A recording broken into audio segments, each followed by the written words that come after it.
இந்த ஃபினான்ஷியல் ஸ்டேட்மெண்ட்ஸை நீங்க எப்படி அனலைஸ் பண்றது அப்படிங்கிறதுக்கு நீங்க பயன்படுத்துற ஒரு டூல் ஆர் ஒரு ப்ரொசீஜர் தான் ரேஷியோ அனாலிசிஸ் அப்படிங்க.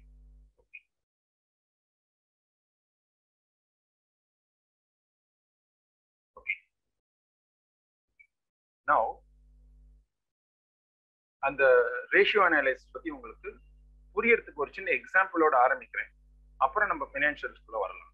ஓகே, இப்போ எல்லாருக்குமே வந்து கிரிக்கெட் தெரிஞ்சிருக்கும், கிரிக்கெட் மேட்ச் பார்த்துருப்பீங்க. ஓகே, ஒரு பேட்ஸ்மேன் வந்து டெஸ்ட் மேட்ச்ல 7000 ரன் ஸ்கோர் பண்ணியிருக்காரு அப்படின்னு நான் சொல்றேன். ஓ வெரி குட், 7000 ஸ்கோர் பண்ணியிருக்காரு அப்படின்னு சொல்றேன். ஆனா இது ஒரு மீனிங் தான் கன்வே பண்ணும். அப்போ இன்னொருத்தர் வந்து 5000 ஸ்கோர் பண்ணியிருக்காரு அப்படின்னு சொல்றேன். அப்போ இவர் பெட்டர்ப்பா, 7000 தான் அதிகம், 5000 கம்மி அப்படின்ட்டு ஒரு நார்மலா ஒரு ரெஸ்பான்ஸ் அப்படிதான் வரும். ஆனா இந்த நம்பர்ஸ் நம்ம தனியா பார்க்கறத விட ரிலேட் பண்ணி பார்க்கும்போது இப்ப என்ன சொல்றது, இவர் வந்து பேட்ஸ்மேன் 1 7000 ஸ்கோர் பண்ணியிருக்காரு, பேட்ஸ்மேன் 2 5000 ஸ்கோர் பண்ணியிருக்காரு. அந்த பேட்ஸ்மேன் 2ஓட ஸ்கோரை சொன்ன உடனே தான் உங்களுக்கு ஓ பேட்ஸ்மேன் 1 நிறைய ஸ்கோர் பண்ணியிருக்காரு 7000 அப்படிங்கிறது அவரோட வேல்யூ புரியும்.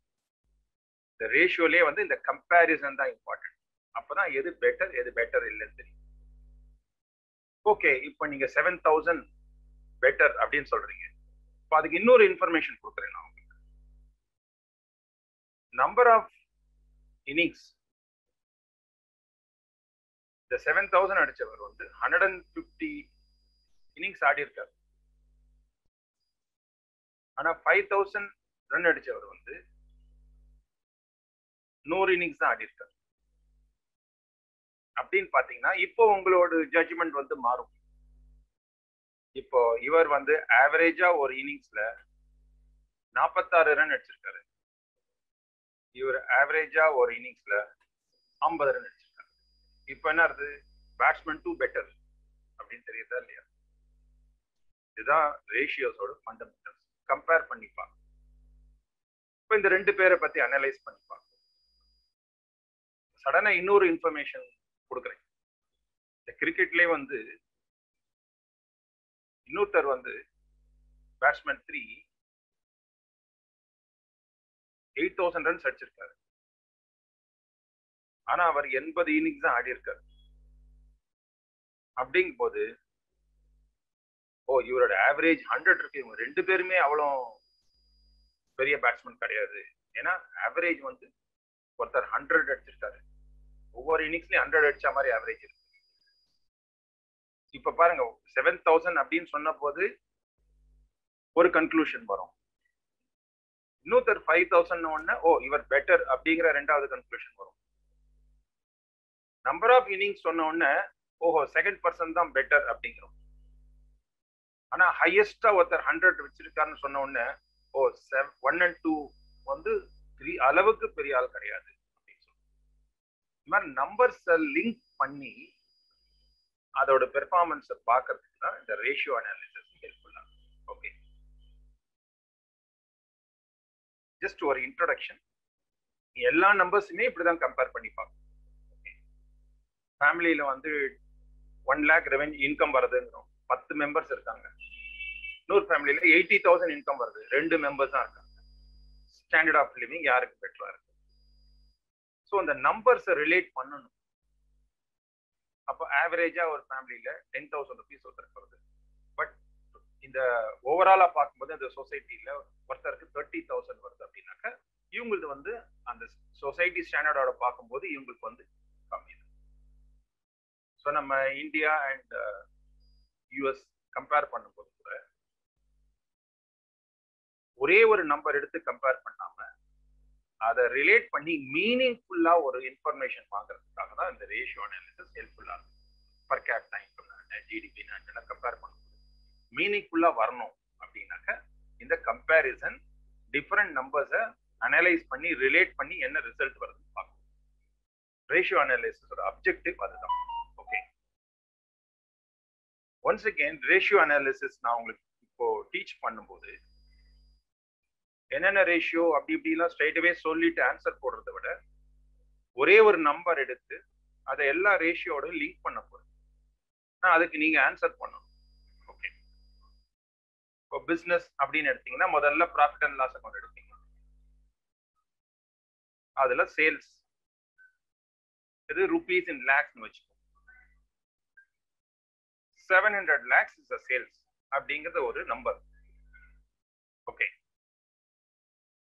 இது குட் ஆர் பேட் அப்படின்னு நீங்க உடனே 700 lakhs is good அப்படின்னு சொல்றீங்க. இப்போ இது குட்டா பேடா நீங்க பாக்குறதுக்கு முன்னாடி இன்னொரு இன்ஃபர்மேஷன் கொடுக்கும்போது உங்களுக்கு இதோட ரியல் மீனிங் என்னன்னு தெரியும். இதுதான் year 1 700. But last year -1. Last year வந்து இவங்க 800 பண்ணியிருக்காங்க. இப்போ சொல்லுங்க 700 பெட்டரா இல்லையா? there is a reduction in sales. அதனால தான் நீங்க வந்து கம்பேர் பண்ணி பார்க்கணும். அதே மாதிரி நிறைய காம்படிட்டர்ஸ் இருக்காங்க. Competitor 1,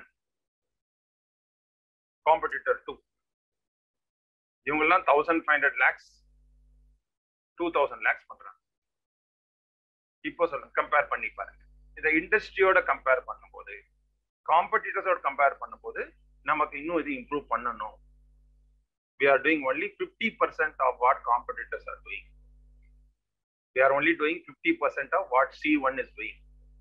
We are only doing 30% of what competitor 2 is doing.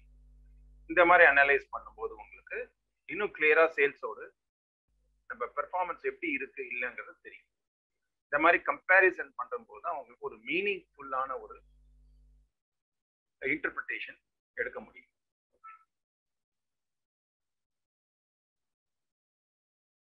Okay, now sales வந்து 700 lakhs. Sales 700 lakhs. ஆனா சேல்ஸ் உண்மையிலேயே எஃபிஷியண்டா இருக்கா இல்லையா அப்படின்னு பாக்குறதுக்கு என்ன பண்ணுவோம்? the cost of goods எவ்வளவு வேல்யூவான ப்ராடக்ட இதுக்கு சேல் பண்ணும் அப்படின்னு பார்க்கும்போது காஸ்ட் ஆஃப் குட்ஸ் வந்து say 500 வச்சுக்கோ.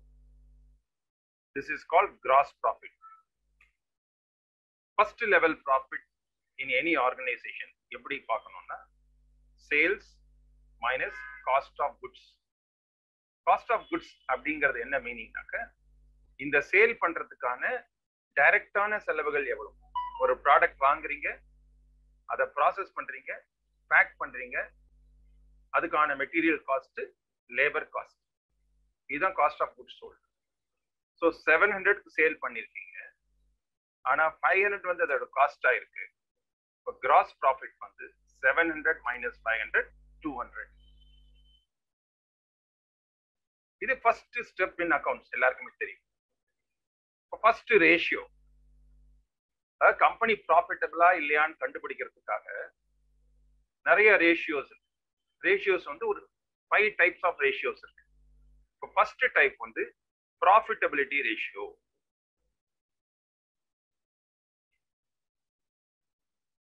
இதான் ஃபர்ஸ்ட் டைப் ஆஃப் ரேஷியோ வந்து ப்ராஃபிட்டபிலிட்டி ரேஷியோ. எந்த அளவுக்கு ப்ராஃபிட் இருக்கு, கம்பெனி உண்மையிலே ப்ராஃபிட்டபிளா இருக்கா இல்லையா, அந்த ப்ராடக்ட்ல மார்ஜின் உண்மையிலே இருக்கா இல்லையா, நம்ம ஆப்ரேஷனல்ல நமக்கு ப்ராஃபிட் இருக்கா இல்லையா.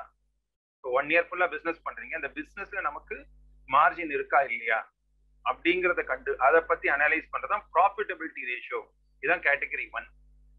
ஓகே, இப்போ ஃபர்ஸ்ட் ப்ராஃபிட்டபிலிட்டி ரேஷியோ என்ன அப்படின்னாக்க, sales divided by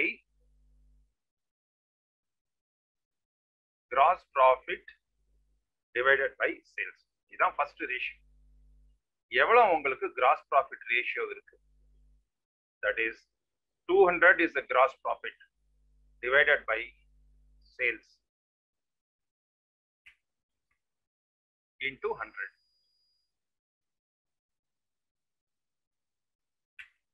28% is the gross profit. This is ratio number 1 in profitability. And first significant ratio என்னன்னா இதான், கிராஸ் ப்ராஃபிட் இருக்காப்பா இல்லையா அப்படின்னு முதல்ல தெரியணும். எவ்வளவு வேணா ரெவென்யூ பண்ணு, இல்ல கம்மியாவும் பண்ணு, எவ்வளவு வேணா இன்வெஸ்ட் பண்ணு, எவ்வளவு வேணா லோனை வாங்கு, பட் இந்த ப்ராடக்ட் தயாரிச்சு விற்கிறதுல ஃபர்ஸ்ட் லெவல்ல ப்ராஃபிட் இருக்கா இல்லையா, அதுதான் கிராஸ் ப்ராஃபிட் ரேஷியோ. இன்னும் அதை first gross profit ratio.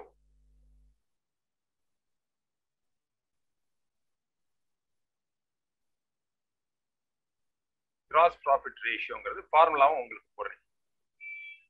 Gross profit divided by sales, which is equal to 200 divided by 700 into 100. First ratio array பண்ணியாச்சு, gross profit ratio. இப்போ இந்த ரேஷியோ வச்சு நீங்க எதுக்கெல்லாம் யூஸ் பண்ணலாம் அப்படின்னாக்க, நம்மளோட பிசினஸ்ல கிராஸ் ப்ராஃபிட் 28% இருக்கு.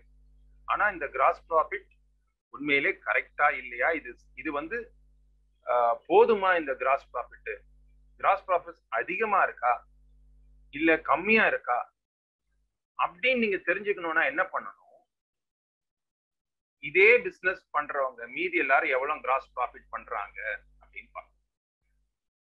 That is competitor analysis.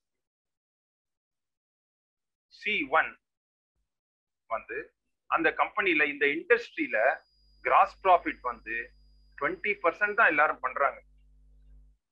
But நம்ம எவ்வளவு பண்றோம், 28% பண்றோம். தட் மீன்ஸ் இண்டஸ்ட்ரி ஆவரேஜை விட நம்ம நிறையவே பண்றோம். அது வந்து good sign. That's a good sign. Okay, இதே கிராஸ் ப்ராஃபிட்டை இன்னொரு கம்பேர் பண்ணலாம். உங்களோட கம்பெனிலேயே லாஸ்ட் இயர் என்ன கிராஸ் ப்ராஃபிட் அப்படின்னு ஒர்க் அவுட் பண்ணி பாருங்க. லாஸ்ட் இயர் 30% இருக்கு. ஓ, அப்படின்னா கிராஸ் ப்ராஃபிட் கம்மியா இருக்கு, கிட்டத்தட்ட 1.5% கம்மியா இருக்கு. அப்படின்னா இதுக்கு என்ன காரணம் நீங்க அனலைஸ் பண்ணி பார்க்கணும். ஒருவேளை செல்லிங் பிரைஸ் கம்மி பண்ணிருக்கலாம், இல்ல காஸ்ட் இன்க்ரீஸ் ஆயிருக்கலாம், அதுக்கேற்ற மாதிரி நீங்க பிரைஸை இன்க்ரீஸ் பண்ணாம இருக்கலாம். ஒரு கிராஸ் ப்ராஃபிட் வச்சு எவ்வளவு அனலைஸ் பண்ண முடியும் பாருங்க. Okay, so once again gross ப்ராஃபிட்டை நீங்க தனியா பார்க்கறத விட லாஸ்ட் இயரோட கம்பேர் பண்ணி பாருங்க. லாஸ்ட் இயர் சப்போஸ் 35 இருக்கு, இந்த வருஷம் 25 தான் இருக்கு அப்படின்னா உங்க சேல்ஸ் இம்ப்ரூவ் ஆயிருந்தா கூட கிராஸ் ப்ராஃபிட் கம்மி ஆயிடுது. அப்போ கிராஸ் லெவல்ல, அந்த பேசிக் ஆபரேஷன் லெவல்ல ஏதோ அது சீரியஸா பார்க்கணும் நம்ம அப்படிங்கிறதுக்கான ஒரு இண்டிகேட்டர் தான் இது. அடுத்தது ஏற்கனவே சொன்ன மாதிரி காம்படிட்டர்ஸ், அந்த industry standard, IND industry standard. இந்த இண்டஸ்ட்ரியில எல்லாரும் எவ்வளவு கிராஸ் ப்ராஃபிட் பண்றாங்க, 20% தாங்க பண்றோம், பட் நம்ம 28 பண்றோம். That's a good sign. Suppose இண்டஸ்ட்ரியில 40% இருக்கு, நம்ம 28 தான் பண்றோம் அப்படின்னா ஓகே, சம்திங் ராங். நம்ம எங்கேயோ கொஞ்சம் டீப்பா அந்த நம்பர்ஸை பார்க்கணும். இங்க தேவையில்லாத காஸ்ட்டை இன்கர் பண்றோம், இல்ல கொஞ்சம் வாங்குறத வந்து நம்ம லார்ஜ் வால்யூம்ல வாங்கினா கொஞ்சம் கம்மி ரேட்ல கிடைக்கும், அப்ப நமக்கு செலவு கம்மியாகும். இல்ல எல்லாரை விட நம்ம கொஞ்சம் டிஸ்கவுண்ட் அதிகமா கொடுக்குறோம் போல இருக்கு, அப்ப அந்த டிஸ்கவுண்ட்டை கம்மி பண்ணணும். அந்த மாதிரி அனாலிசிஸ் பண்றதுக்கு கிராஸ் ப்ராஃபிட் ரேஷியோ உங்களுக்கு ஹெல்ப்ஃபுல்லா இருக்கும். ஸோ ஃபர்ஸ்ட் ஒன் வந்து ப்ராஃபிட்டபிலிட்டி ரேஷியோ. அடுத்து நெக்ஸ்ட் லெவல் வரும். இப்போ கிராஸ் ப்ராஃபிட் கண்டுபிடிச்சாச்சு. நான் ஏற்கனவே சொல்லியிருக்கேன், எக்ஸ்பென்சஸ் வந்து 2 கேட்டகரியில போடும். ஃபர்ஸ்ட் வந்து டைரக்ட் எக்ஸ்பென்சஸ். ஒரு ப்ராடக்டை வாங்கி தயாரிச்சு அதை கிளீன் பண்ணி ப்ராசஸ் பண்ணி பேக் பண்ணி முதல்ல சேலபிளா கொண்டு வரதுக்கான செலவுகள் டைரக்ட் எக்ஸ்பென்சஸ். அதுதான் கிராஸ் ப்ராஃபிட்டுக்கு மேல இருக்குது. அடுத்த எக்ஸ்பென்சஸ் வந்து இன்டைரக்ட் எக்ஸ்பென்சஸ். அதை வந்து ஓவர் ஹெட்ஸ் அப்படின்னு சொல்லலாம். அது வந்து சேல்ஸ் இன்க்ரீஸ் ஆனாலும் கம்மி ஆனாலும் அந்த எக்ஸ்பென்சஸ் நீங்க இன்க்ரீஸ் பண்ணி தான் ஆகணும். அந்த எக்ஸ்பென்சஸை நீங்க இன்கர் பண்ணி தான் ஆகணும். அதுதான் overheads or indirect expense சொல்லலாம். Indirect expenses or overheads அப்படின்னு சொல்றாங்க. அது வந்து ஒவ்வொரு கம்பெனிக்கும் வேற வேற ஓவர் ஹெட்ஸ் இருக்கும். ஆனா காமனா இருக்கிறது என்னவா இருக்கும்? ரெண்ட் இருக்கும். அதை வந்து இன்ஃப்ராஸ்ட்ரக்சர் எக்ஸ்பென்சஸ் சொல்றோம், ரெண்ட். அப்புறம் ஹெச்ஆர் காஸ்ட், இந்த சேலரிஸ்லாம் ஒரு காஸ்ட். அப்புறம் அட்மின் காஸ்ட், அந்த ஸ்டேஷனரி, கம்யூனிகேஷன், டெலிஃபோன், அதெல்லாம் அட்மின் காஸ்ட்ல வந்துடும். ஸோ இந்த 3 காஸ்டும் assuming it is 15 lakhs rent, HR cost 25, admin cost 15. அப்போ டோட்டல் இன்டைரக்ட் காஸ்ட் பார்த்தீங்கன்னா உங்களுக்கு 15 பிளஸ் 25 பிளஸ் 15, 55. இதுதான் நெக்ஸ்ட் லெவல் ப்ராஃபிட். இதுக்கு பேர் என்ன அப்படின்னாக்க profit before interest, depreciation and tax. இதுதான் ஆப்ரேஷனல் ப்ராஃபிட். எவ்வளோன்னு பார்த்தீங்கன்னா கிராஸ் ப்ராஃபிட்ல 200ல இருந்து இந்த 55 கழிச்சா this is called operational profit. First level profit வந்து gross profit, second level profit operational profit. இதை ஆப்ரேஷனல் மார்ஜின் சொல்லலாம்.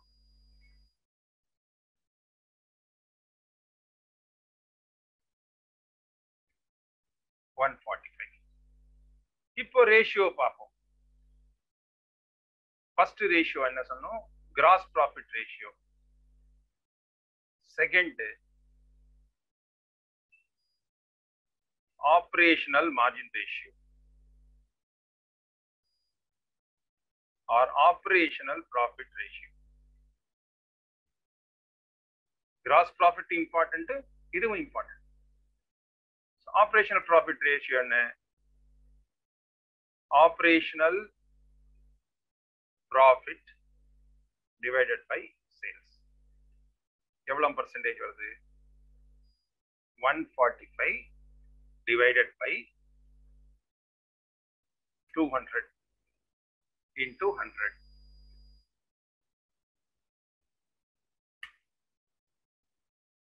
Sorry. 145 divided by 700 into 100. 20% வருது. Okay, operationally 20%. That is also good. Once again, நீங்க பார்க்கலாம் கிராஸ் ப்ராஃபிட் 28 இருக்கு. அப்போ operational profit 20% தான் இருக்கு. இதுல இருந்து நீங்க என்னென்ன அனலைஸ் பண்ணலாம்னு சொல்றேன். அப்போ நம்ம 7% வந்து இன்டைரக்ட் எக்ஸ்பென்சஸ்க்கு செலவாகுது. 7% இன்டைரக்ட் எக்ஸ்பென்ஸ் செலவாகுது. அதை பேஸ் பண்ணி நீங்க இந்த 7% இன்னும் கம்மி பண்ணலாமா, இல்ல பரவாயில்ல நான் இன்னும் இன்க்ரீஸ் பண்ணிக்கிறேன், அதனால எனக்கு சேல்ஸ் இன்னும் இம்ப்ரூவ் ஆகும்னா இன்க்ரீஸ் பண்ணிக்கலாம். ஒன்ஸ் அகெயின் இதை நீங்க தனியா பாக்குறத விட லாஸ்ட் இயர்ல எவ்வளவு இருந்தது? லாஸ்ட் இயர் 25% இருந்தது. இப்போ இந்த வருஷம் 20.71 இருக்கு. அப்போ லாஸ்ட் இயர் இந்த இயர் அனலைஸ் பண்ணிட்டு கொஞ்சம் எக்ஸ்பென்சஸ் நமக்கு அதிகமாயிருக்கு இந்த வருஷம், நீங்க கம்பேர் பண்ணி பார்க்கலாம் அந்த எக்ஸ்பென்சஸ் கம்மி பண்ணணுமா இல்லையா அப்படின்னு. அதே மாதிரி இண்டஸ்ட்ரி ஸ்டாண்டர்ட் 15% இருக்கு. ஓ இண்டஸ்ட்ரியிலே 15% இருக்குப்பா, நமக்கு 20% நம்ம பெட்டரா இருக்கும் அப்படின்னு பார்க்கலாம். ஓகே, ஸோ ப்ராஃபிட்டபிலிட்டி ரேஷியோல பார்த்தீங்கன்னா மெயினா இது ரெண்டு, cross profit ratio, operational profit ratio. இன்னும் இப்போ ப்ராஃபிட் பிஃபோர் இன்ட்ரெஸ்ட் டெப்ரிசியேஷன் பார்த்தாச்சு. அதுக்கப்புறம் இன்ட்ரெஸ்ட் ஒன்று பே பண்றோம், பேங்க்ல லோன் வாங்கியிருக்கோம், இன்ட்ரெஸ்ட் ஒன்று பே பண்றோம், அசியூமிங் தட் இஸ் 20. அந்த இன்ட்ரெஸ்ட்டை வந்து பிபிடிடில இருந்து கம்மி பண்ணாக்க you have profit before depreciation and tax, PBDT. அது எவ்வளவு வருது? 145 minus 20, 125 வருது. இது third level of profit. So first level profit இது, செகண்ட் லெவல் ப்ராஃபிட் இது, தேர்ட் லெவல் ப்ராஃபிட் இது. சரி, 3 லெவல் தானா? 4வது லெவல் என்ன அப்படின்னாக்க நீங்க அசெட்ஸ் எல்லாம் யூஸ் பண்றீங்க. இந்த அசெட்ஸ் எல்லாம் வந்து எக்ஸ்பென்சஸா காமிக்க மாட்டீங்க. அதை வந்து அசெட்ஸா பேலன்ஸ் ஷீட்ல காமிப்பீங்க. ஆனா அந்த அசெட்ஸுக்கான டெப்ரிசியேஷன், ஏன்னா அந்த அசெட்ஸை யூஸ் பண்றதுனாலதான் இந்த ப்ராஃபிட்டோ இதெல்லாம் அவங்களால ஏர்ன் பண்ண முடியறது. அதனால டெப்ரிசியேஷனையும் ப்ராஃபிட் அண்ட் லாஸ் அக்கௌண்ட்ல இருந்து ஒரு செலவா காமிக்கிறோம். இது வந்து கேஷ் கொடுத்து பண்ற செலவு கிடையாது, தேய்மான செலவு. ஸோ டெப்ரிசியேஷன் வந்து ஒரு 25 அப்படின்னு எடுத்து அடுத்து நம்ம கிடைக்கிறது profit before tax. Tax pay பண்றதுக்கு முன்னாடி என்ன ப்ராஃபிட் வருது? 125 minus 25 100. இதான் ப்ராஃபிட் பிஃபோர் டாக்ஸ். இத வந்து நெட் ப்ராஃபிட் அப்படின்னு சொல்லலாம். Profit before tax or net profit. மூணாவது ரேஷியோ இதான், net profit ratio. Net profit ratio என்ன ஃபார்முலா அப்படின்னாக்க net profit divided by sales. நெட் ப்ராஃபிட் எவ்வளவு இருக்கு? 100 divided by sales into 100, 14% வருது. ஸோ ஒவ்வொரு லெவல்லையும் பாருங்க, கிராஸ் ப்ராஃபிட் இவ்வளவு வருது, ஆப்ரேஷனல் ப்ராஃபிட் இவ்வளவு பர்சன்டேஜ் வருது, நெட் ப்ராஃபிட் இவ்வளவு வருது. ஸோ அந்த இண்டஸ்ட்ரி கம்பேரிசன் இப்போ எடுத்துடுறேன் உங்களுக்கு, லாஸ்ட் இயர் புரியறதுக்காக சொன்னேன். இப்போ இதை மூணுமும் நீங்க அனலைஸ் பண்ணி பாருங்க. கிராஸ் ப்ராஃபிட் 28 பண்ணிட்டோம்ப்பா, ஆனா ஆப்ரேஷன்ல 20 இருக்கு. அப்போ அந்த 7% வந்து ஆப்ரேஷன்ல போயிட்டு இருக்கு. அதுக்கப்புறம் 20 14 ஆயிடுச்சு, 20 has become 14. அப்ப அந்த 6% எதுல போறது? இன்ட்ரெஸ்டும் டெப்ரிசியேஷன்லயும் போறது. டெப்ரிசியேஷன் நீங்க அசெட் வாங்கியிருப்பீங்க, அப்ப இன்ட்ரெஸ்ட்ல போறது. அப்ப இன்ட்ரெஸ்ட் கம்மி பண்றதுக்கு ஏதாவது பண்ண முடியுமா அப்படின்னு பார்க்கலாம். இதான் வந்து ப்ராஃபிட்டபிலிட்டி ரேஷியோல மெயினா பார்க்க வேண்டிய 3 விஷயங்கள். நீங்க cross profit ratio, operational profit ratio, net profit ratio. So இது வரைக்கும் புரிஞ்சதா? ஏதாவது டவுட் இருக்கா? டவுட் இல்லைன்னா ஓகேன்னு சொல்லுங்க. சார் இந்த ஆபரேஷனல் ப்ராஃபிட் ரேஷியோ மட்டும் ஒரு தடவை மறுபடியும் சொல்லுங்க சார். சொல்றேன். தேங்க்யூ. ஆபரேஷனல் ப்ராஃபிட் அப்படிங்கிறது என்ன அப்படின்னாக்க, அந்த ரேஷியோ மட்டும் சொல்லுங்க சார், அது எப்படி அரைவ் பண்ணணும் அப்படிங்கிறது. சோ உங்க क्वेश्चन என்ன கேட்டிங்க அப்படின்னாக்க, ஆபரேஷனல் ப்ராஃபிட் எப்படி கண்டுபிடிக்கிறது? ஆபரேஷனல் ப்ராஃபிட் ரேஷியோ அப்படின்னா என்னன்னாக்க, ஆபரேஷனல் ப்ராஃபிட் இங்க எவ்வளவு இருக்கு? 145. Operational profit divided by sales is equal to 20.71. ஓகேவா? Clear sir? 145 divided sir divided by sales. 200. Sales வந்து 700. Okay sir, okay sir, sorry. புரிஞ்சது இல்லையா? Clearing sir. ஓகே. சோ இது வரைக்கும் வேற யாருக்கான ஏதாவது டவுட்ஸ் இருக்கா இந்த ப்ராஃபிட்டபிலிட்டி ரேஷியோல? ஓகே, நம்ம ப்ராஃபிட்டபிலிட்டி இந்த ரேஷியோஸ் மட்டும் 2 செஷன் வச்சுக்கலாம். இன்னைக்கு பேசிக் ரேஷியோஸ்லாம் முடிச்சிடுவோம், அப்புறம் கொஞ்சம் அட்வான்ஸ் ரேஷியோஸ் நெக்ஸ்ட் செஷன்ல வச்சுக்கலாம்.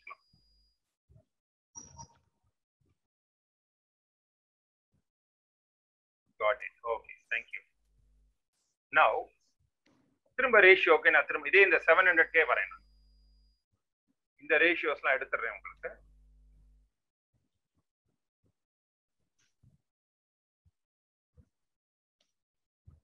சரி, இப்போ சொல்றீங்க 700 சேல்ஸ் பண்றீங்க அப்படிங்கிறீங்க. அடுத்தது வந்து 700 உண்மையிலே எஃபிஷியன்ட்டா இல்லையா? 700ங்கிறது ஓகே, ப்ராஃபிட் இருக்கு, எல்லாம் இருக்கு. பட் இன்னும் அதுல ஒரு சாட்டிஸ்பாக்சன் வரணும்னா உண்மையிலேயே அந்த 700 எஃபெக்டிவான 700ஆ இல்லையா அப்படின்னு நம்ம கண்டுபிடிக்கணும். ஓகே, அதுக்கு தான் நம்ம என்ன பண்ணுவோம், various turn over ratios. Okay, அதை வந்து 1 by 1 சொல்லிட்டு வரேன். ஃபர்ஸ்ட் அதுக்கு முன்னாடி இந்த பேக்ரவுண்ட் சொல்லிடுறேன் என்னென்ன ரேஷியோஸ்லாம் இருக்கு அப்படிங்கிறது. இந்த ரேஷியோஸ்ல பாத்தீங்கன்னா மொத்தம் வந்து மேஜரா 4 கேட்டகரி பார்ப்போம்.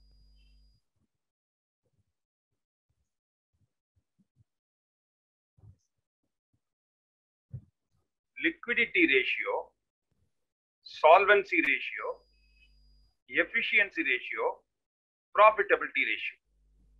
ஃபர்ஸ்ட் பாத்தீங்கன்னா 4 கேட்டகரி தான் ரேஷியோஸ் மெயினா இருக்கு. லிக்விடிட்டி ரேஷியோ அப்படின்னா என்ன அப்படின்னாக்க, கம்பெனில லிக்விடா ஃபண்ட்ஸ் இருக்கா இல்லையா? லிக்விட் ஃபண்ட்ஸ் எதுக்கு தேவை? இன்னைக்கான வரவு செலவுகள் தான் லிக்விடிட்டி ரேஷியோ. இப்போ நீங்க வந்து ஒரு பில்டிங் வாங்கி வச்சிருக்கீங்க, இப்போ நாளைக்கு யாரோ லைபிலிட்டி நீங்க பே பண்ணணும், லோனை ரீபே பண்ணணும், ஒரு பேங்க் ஓடியில ஒரு அமௌண்ட் கட்டணும், அப்போ அந்த பில்டிங் உங்களுக்கு ஹெல்ப்ஃபுல்லா இருக்குமா? இருக்காது.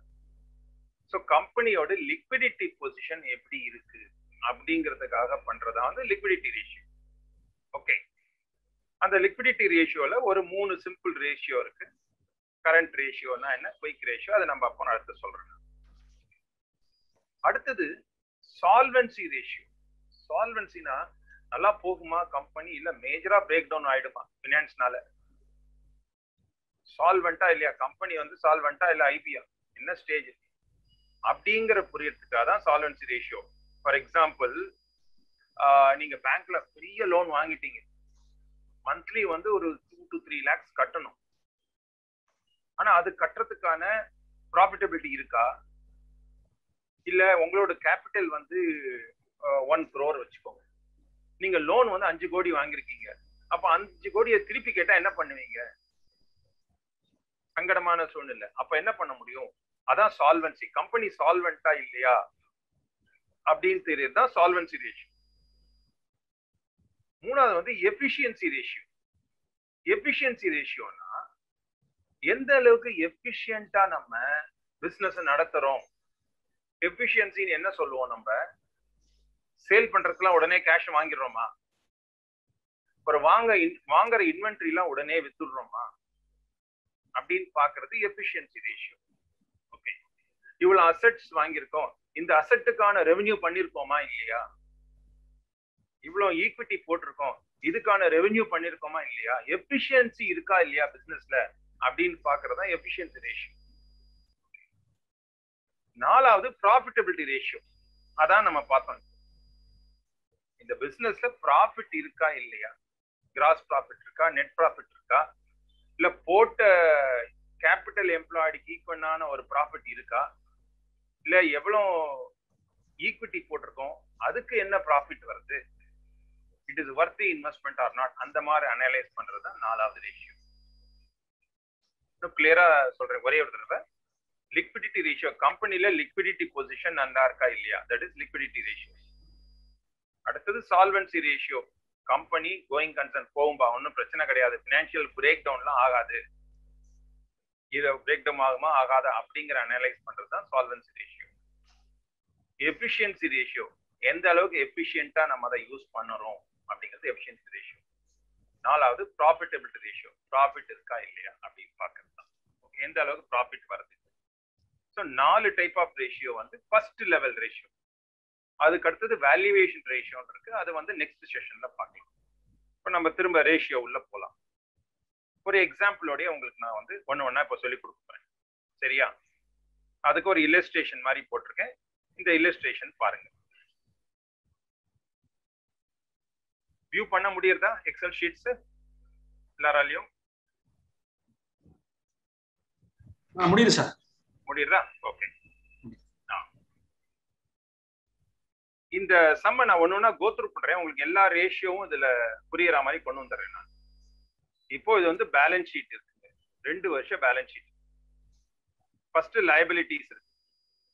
லைபிலிட்டியில வந்து ஈக்விட்டி, டெட், அதாவது லாங் டேர்ம் டெட் எவ்வளவு வாங்கியிருக்கோம், அப்புறம் கரண்ட் லைபிலிட்டி, ட்ரேட் பேயபிள்ஸ் எவ்வளவு, டோட்டல் லைபிலிட்டிஸ் 34 lakhs.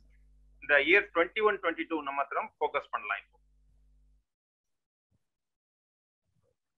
21-22 மாத்திரம் ஃபோக்கஸ் பண்ணலாம். இந்த எக்ஸல் ஷீட்டும் நான் உங்களுக்கு அப்புறம் ஷேர் பண்ணிக்கிறேன், நீங்க அதுல அப்புறம் பார்த்து இன்னும் கொஞ்சம் புரிஞ்சுக்கலாம் நீங்க. ஓகே, ஸோ உங்களுக்கு ரேஷியோ கண்டுபிடிக்க தேவையான ரெண்டு ஸ்டேட்மெண்ட் என்ன? Balance sheet, profit and loss account. இந்த பிசினஸை பொறுத்த வரைக்கும் 34 lakhs வந்து உங்களுக்கு total liability 34 lakhs. Total assets ஏற்கனவே சொன்ன மாதிரி அசெட்ஸ் அண்ட் லைபிலிட்டி எப்போதுமே சேமா தான் இருக்கும். அதே மாதிரி ப்ராஃபிட் அண்ட் லாஸ் அக்கௌண்ட்ல பாத்தீங்கன்னா உங்களுக்கு வந்து கிராஸ் ப்ராஃபிட் 29 lakhs. அப்புறம் earning before interest depreciation tax 8.4 lakhs. அப்புறம் டெப்ரிசியேஷன் போக ஏர்னிங் பிஃபோர் டாக்ஸ் 5.88 lakhs. அப்புறம் profit before tax 3.64. Profit after tax 2.37. இது முதல்ல உங்களுக்கு இதுல ஏதாவது டவுட் இருக்கா? P&L பேலன்ஸ் ஷீட் புரியறது இல்ல, அப்புறம் நம்ம ரேஷியோ உள்ள ஒண்ணா கால்குலேட் பண்ணலாம். இதை ஜஸ்ட் கோ த்ரூ பண்ணுங்க. அந்த இயர் 21-22 மாத்திரம் கோ த்ரூ பண்ணுங்க.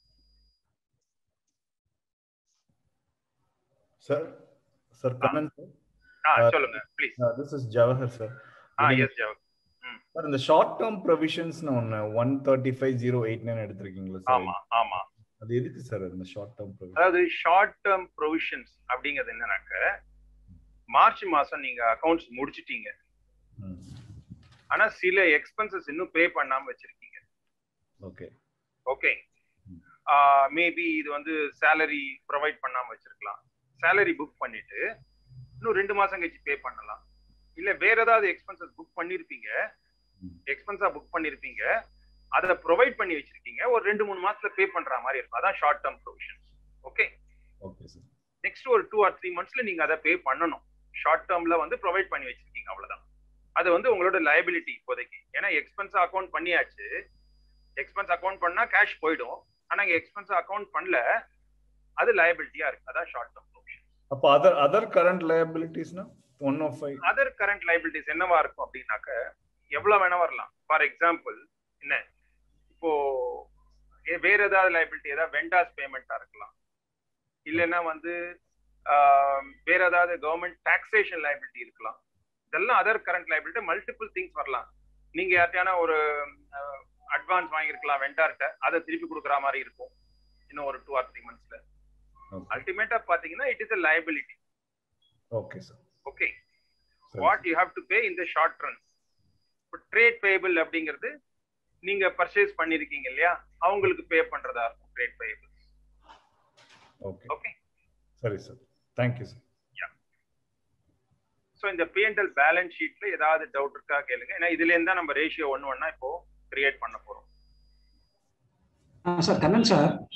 சொல்லுங்க sir. This Amarnath sir. Sir இந்த டான்ஜிபிள் அசெட்ஸ்ங்கிறது இந்த பில்டிங் இந்த மாதிரி இதா சார்? டான்ஜிபிள் அசெட்ஸ் போட்டீங்க. ஆமா. அசெட்ஸ் வந்து 2 category. Tangible assets, intangible assets. Tangible அசெட்ஸ்ங்கிறது building, car, plant and machinery, land, அதெல்லாம் டான்ஜிபிள் அசெட்ஸ். நம்ம டச் பண்ண முடியும், அதான் tangible assets. Okay okay sir. Okay thank you sir. இன்னும் கண்ணன் சார் சொல்லுங்க. இந்த ரிசர்வ்ஸ் அண்ட் சர்ப்ளஸ் வந்து வாட் எவர் நம்ம லாஸ்ட் இயர்ல உள்ள ப்ராஃபிட் எடுத்துட்டு வர்றது, அதுதான் ரிசர்வ்ஸ் அண்ட் சர்ப்ளஸ். அதேதான் ரிசர்வ். அதாவது ப்ராஃபிட் அண்ட் லாஸ் அக்கௌண்ட்க்கும் பேலன்ஸ் ஷீட்டுக்கும் இருக்கிற கனெக்ஷன் என்னன்னா, ப்ராஃபிட் அண்ட் லாஸ்ல வர சர்ப்ளஸ் தான் பேலன்ஸ் ஷீட்ல வந்து உட்காரும். ரிசர்வ்ஸ் அண்ட் சர்ப்ளஸ் அது லயபிலிட்டி. ஏன்னா கம்பெனி வந்து ஓனருக்கு அதை கொடுக்கணும், சரியா? அதனால லயபிலிட்டி. புரிஞ்சுச்சு. Thank you thank you. ஓகே, இப்போ ரேஷியோ உள்ள போலாமா சார்? ஒரு சின்ன கிளாரிபிகேஷன் சார். கேளுங்க சார். இந்த டாக்ஸ்ன்றது திஸ் டினோட்ஸ் இன்கம் டாக்ஸ் இல்லீங்களா? இன்கம் டாக்ஸ் பர்வியூல தான் பாக்குறோம் நம்ம. ஜிஎஸ்டிஓ இதுவோ மத்தது இஎஸ்ஐ பிஎஃப் அதெல்லாம் வராது இல்லீங்களா சார்? இதுல வந்து 2. இதுல நம்ம போட்டிருக்கிறது வந்து இன்கம் டாக்ஸ். ப்ராஃபிட்ல நம்ம பே பண்ண வேண்டிய டாக்ஸ். ஓகேவா? Income tax. ஜிஎஸ்டி அப்படிங்கிறது என்னன்னாக்க, நம்ம ப்ராஃபிட் அண்ட் லாஸ் அக்கவுண்ட்லயே அது வராது. ஏன்னா இங்க ரெவென்யூ அக்கவுண்ட் நம்ம பேசிக் சேல்ஸ் தான் எடுப்போம். இங்க ரெவென்யூ எடுக்கிறது பேசிக் மட்டும் தான் எடுக்கறோம் இல்லீங்களா சார்? எக்ஸாக்ட்லி. ஜிஎஸ்டிங்கிறது ஒரு பாஸ் த்ரூ. அதர் கரண்ட் லைபிலிட்டிஸ்ல கூட போய் உட்காரலாம். அது வந்து நீங்க பே பண்ணிடுறீங்க, அவ்வளவுதான். சரியா? Fine fine. தேங்க்ஸ். நீங்க பிஎஃப் நீங்க பே பண்றீங்க தெரியுமா, அதெல்லாம் உங்களோட எக்ஸ்பென்சஸ். PF okay. ஆனா எம்ப்ளாயியோட டிடெக்ட் பண்ணி கட்டணும் இல்லையா, கட்டுற வரைக்கும் அது லைபிலிட்டியா வந்து உட்காரும். Okay fine sir, thanks. Hello sir.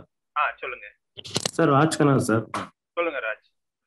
Sir, இப்போ கரண்ட் அசெட்ஸ் சொல்லிட்டு 3 கொடுத்துருக்கீங்க. அது இல்லாம அதர் கரண்ட் அசெட்னு ஒன்று இருக்குங்க சார். அப்ப அதுல எதுங்க சார் வரும்? இதுல வந்து கேஷ்னா உங்களுக்கு புரிஞ்சிடுது, இன்வென்டரினா புரிஞ்சிடுது, ரிசீவபிள்னா புரிஞ்சிடுது. அதர் கரண்ட் அசெட்ஸ்னா என்னன்னு சொல்றேன் கேளுங்க. ஏதோ ஒரு எம்ப்ளாயிக்கு ஒரு அட்வான்ஸ் கொடுத்துருப்பீங்க, உங்களுக்கு அது வர வேண்டி இருக்கும். அது மாதிரி சில ரெண்டல் அட்வான்ஸ் கொடுத்துருப்பீங்க, அது உங்களுக்கு வர வேண்டி இருக்கும். அது மாதிரி அடுத்த வருஷத்துக்கான செலவை நீங்க இப்பவே கூட பே பண்ணிருப்பீங்க, அது உங்களோட கரண்ட் அசெட் தான். Okay sir. அப்ப நம்ம கரண்ட் இப்ப இன்சூரன்ஸ் நம்ம பே பண்ணிருக்கோம், இப்ப குரூப் இன்சூரன்ஸ்லாம் பே பண்ணிருக்கோம்னா அது கரண்ட் அசெட்டா வருமா சார்? இப்ப நம்ம அட்வான்ஸா பே பண்ணா அது வந்து ப்ரீபெய்டு எக்ஸ்பென்சஸ்னு பேரு. ஓகே. அடுத்த வருஷத்துக்கான செலவை நீங்க இப்பவே பண்ணிட்டீங்க, அப்ப அது ப்ராஃபிட் அண்ட் லாஸ் அக்கவுண்ட்ல வராது, பேலன்ஸ் ஷீட்ல அட்வான்ஸ் பேமெண்ட் மாதிரி வரும். Okay sir. அது வந்து அதர் கரண்ட் அசெட்ல வந்துருமா சார்? ப்ரீபெய்ட் அதெல்லாம் அதர் கரண்ட் அசெட்ல வரும். Sir thank you sir. Thank you. Okay right sir. இதுல இந்த டிடிஎஸ் ரீஃபண்டும் இதுல வருமா சார், இந்த அதர் கரண்ட் அசெட்ஸ்ல? ரீஃபண்ட் அதாவது உங்களுக்கு டிடிஎஸ் நிறைய பேர் பிடிச்சு வச்சிருப்பாங்க இல்லையா? ஆமாங்க சார். நீங்க ரிட்டர்ன் ஃபைல் பண்ற வரைக்கும் அந்த பணம் வந்து இன்கம் டாக்ஸ் டிபார்ட்மெண்ட்ல இருக்கும், அதுவும் இந்த அதர் கரண்ட் அசெட்ல தான் வரும். Okay sir, thank you sir. Asset அப்படின்னா வாட் த கம்பெனி ஓன்ஸ், liabilityனா வாட் த கம்பெனி ஓவ்ஸ், அதான் meaning. Okay thank you sir. Sir Kannan sir, சொல்லுங்க. இந்த ஜிஎஸ்டில क्वेश्चन இப்போ வந்து இந்த ஃபைனலா பிஏடி கொடுத்திருக்கீங்களா, ப்ராஃபிட் ஆஃப்டர் டாக்ஸ் இருக்கு இல்லையா? ஆமா. அந்த ப்ராஃபிட் ஆஃப்டர் டாக்ஸ் வந்து 237,154 காமிச்சிருக்கீங்களா சார்? ஆமா.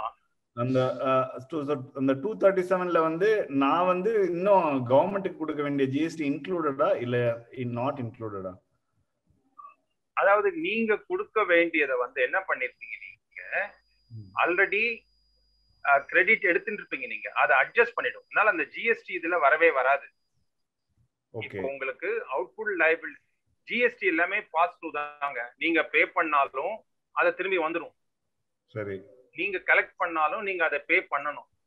நீங்க கலெக்ட் பண்ணது அதிகமா இருந்து பே பண்ணது கம்மியா இருந்தா இதுல அட்ஜஸ்ட் பண்ணி பேலன்ஸை பே பண்ண போறீங்க. அதனால இது வந்து ஜிஎஸ்டிங்கிற ஒரு போர்ஷனே ப்ராஃபிட் அண்ட் லாஸ் அக்கவுண்ட்ல வராது. எப்போ உங்களுக்கு ஜிஎஸ்டி எக்ஸ்பென்ஸா வரும் அப்படின்னாக்க, உங்களுக்கு நீங்க செல் பண்ற ப்ராடக்ட் ஜிஎஸ்டியே கிடையாதுன்னு வச்சுக்கோங்க, உங்களுக்கு அது செலவா வந்துடும், எக்ஸ்பென்சஸ் உள்ள போயிடும். Okay sir. ஓகே, எனக்கு அந்த இன்புட் கிரெடிட் இருந்தும் எனக்கு யூஸ் கிடையாது. நான் இப்போ ஒரு ஃபேமிலி ஆஃபீஸ் வச்சிருக்கேன், நான் வந்து ஒரு கம்ப்யூட்டர் வாங்குறேன்னா எனக்கு ஃபேமிலி ஆஃபீஸ்ல சேல்ஸே கிடையாது எதுவுமே. இந்த கம்ப்யூட்டரோட ஜிஎஸ்டி என்னோட செலவா போயிடும், அது அசெட்ஸ்ல போயிடும். சரியா? Okay sir. ஓகே. அப்ப அந்த 237 வந்து நான் வந்து கையில வச்சிருக்கிற கேஷ் மாதிரி தான் இல்லையா? பிஏடி அப்படிங்கிறது வந்து எல்லாம் போக ஃபைனலா என்கிட்ட வந்து 2,37,000. அது வந்து கேஷ், அதுக்கு தான் அந்த கேஷ் ஃப்ளோங்கிறது நான் சொல்லி கொடுத்தேன். ப்ராஃபிட் ஆஃப்டர் டாக்ஸ் தான் இது. ஆனா இது கேஷா இருக்குமா இல்லையான்னா, ஃபார் எக்ஸாம்பிள் இப்போ 73 lakhs சேல்ஸ் காமிச்சிருக்கேன் இல்லையா நானு? ஆமா சார். சேல்ஸ் எவ்வளவு காமிச்சிருக்கேன்? 73 lakhs, கரெக்ட்டா? ஆமா சார். இப்போ யார் கேள்வி கேட்டீங்க? நான் சார் ஜவஹர். Sales 73 lakhs. அந்த 73ல எனக்கு இன்னும் ஒரு கலெக்ஷனே வரல, இன்னும் 10 லட்சம் வரவே இல்லை. ஓகே.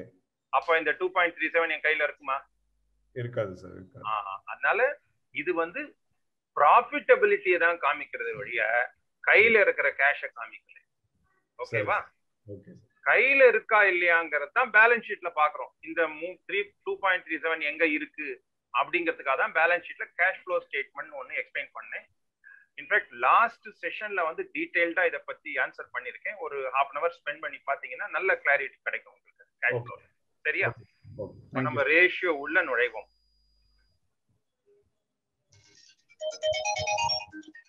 ஃபர்ஸ்ட் வந்து கரண்ட் ரேஷியோ. கரண்ட் ரேஷியோ அப்படின்னாக்க இது வந்து லிக்விடிட்டி ரேஷியோன்னு ஒரு கேட்டகரி சொன்னோம் இல்லையா, அதுல வருது. Current assets divided by current liability.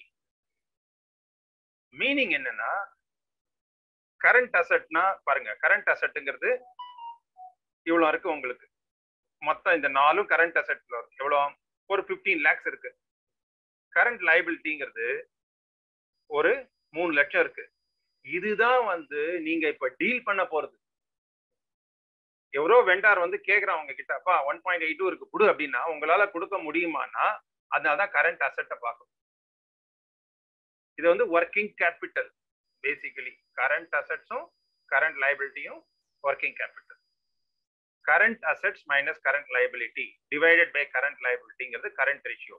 இப்போ கரண்ட் அசெட்டுங்கிறது ஃபார்முலா பார்த்தீங்கன்னா திஸ் 4 டோட்டல் கரண்ட் அசெட்ஸ் எவ்வளோ வருது அப்படின்னாக்க உங்களுக்கு போடுறேன் பாருங்க. டோட்டல் கரண்ட் அசெட்ஸ்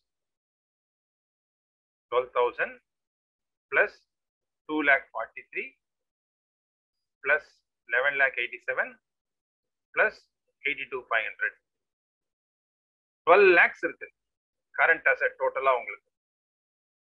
ஆனா கரண்ட் லைபிலிட்டி பாத்தீங்கன்னா 1.82 plus 1.35 plus 1.05 4,22,000 இருக்கு. இது என்ன மீனிங்? நீங்க கொடுக்க வேண்டியது 4.22 இருக்கு, உங்களுக்கு வர வேண்டியது 12 இருக்கு. தட் மீன்ஸ் நீங்க கம்ஃபர்டபுளா இல்லையா சொல்லுங்க, யாராவது ஆன்சர் பண்ணுங்க. கரண்ட் அசெட்ங்கிறது உங்களுக்கு இமிடியேட்டா வர வேண்டியது, கரண்ட் லைபிலிட்டிங்கிறது இமிடியேட்டா பே பண்ண வேண்டியது. இப்போ உங்களுக்கு கரண்ட் அசெட் 12.7 இருக்கு, கரண்ட் லைபிலிட்டி 4.22 இருக்கு. உங்க பொசிஷன் கம்ஃபர்டபுளா இல்லையா? Yes sir, very comfortable. அதான், ஏன்னா current asset is more then current liability. எவ்வளவு பர்சன்டேஜ் இருக்கு? 3.61 டைம்ஸ் இருக்கு உங்களுக்கு கரண்ட் அசெட். அதனால கண்ணை மூடிட்டு நீங்க பிசினஸ் நடத்தலாம். இப்ப நாளைக்கு எந்த ஒரு வெண்டார் வந்து கேட்டாலும் கேஷ் இருக்குப்பா, இன்வென்ட்ரி இருக்கு, இல்ல ரிசீவபிளா இருக்கு, இல்ல அதர் கரண்ட் அசெட்ஸ் இருக்கு, ஐ எம் சேஃப். ஸோ அந்த ஒர்க்கிங் கேபிட்டல் பொறுத்த வரைக்கும் you are safe. 3.61 is a working capital. So இது எப்படி இருக்கணும்? ஐடியலா மினிமம் 2 டைம்ஸ் இருக்கணும். உங்களுக்கு 3.61 இருக்கு, you are very very comfortable. Okay, suppose current liability 12 lakhs, current asset 4.22னா என்ன பண்ணும்? அடுத்த மாசம் நீங்க எப்படி ஆபீஸ் போறதுன்னு யோசிப்பீங்க. ஏன்னா 12 லட்சம் நான் பே பண்ணும் உடனே, ஆனா உடனே நான் கேஷா கன்வெர்ட் பண்ண முடியுது 4 lakhs தான். அது ஒரு கஷ்டமான சூழ்நிலை. அதனாலதான் நீங்க ரேஷியோல ஒர்க்கிங் கேபிட்டல் கம்ஃபர்டபுளா இருக்கா இல்லையா அப்படின்னு பார்க்கணும். சோ இது புரிஞ்சதா? கரண்ட் ரேஷியோ, கரண்ட் ரேஷியோ புரிஞ்சதா?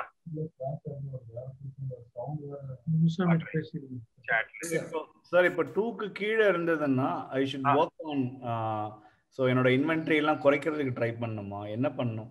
2க்கு கீழே இருந்தா சிச்சுவேஷன் யோசிச்சு பாருங்க. ஃபார் எக்ஸாம்பிள், உங்களோட கரண்ட் அசெட் வந்து 2 crores இருக்கு, கரண்ட் லைபிலிட்டி 1.5 crore இருக்கு. இப்போ நீங்க எப்படி இதை மேனேஜ் பண்ண முடியும்? ரிஸ்க் அதிகமா இருக்கு இல்லையா?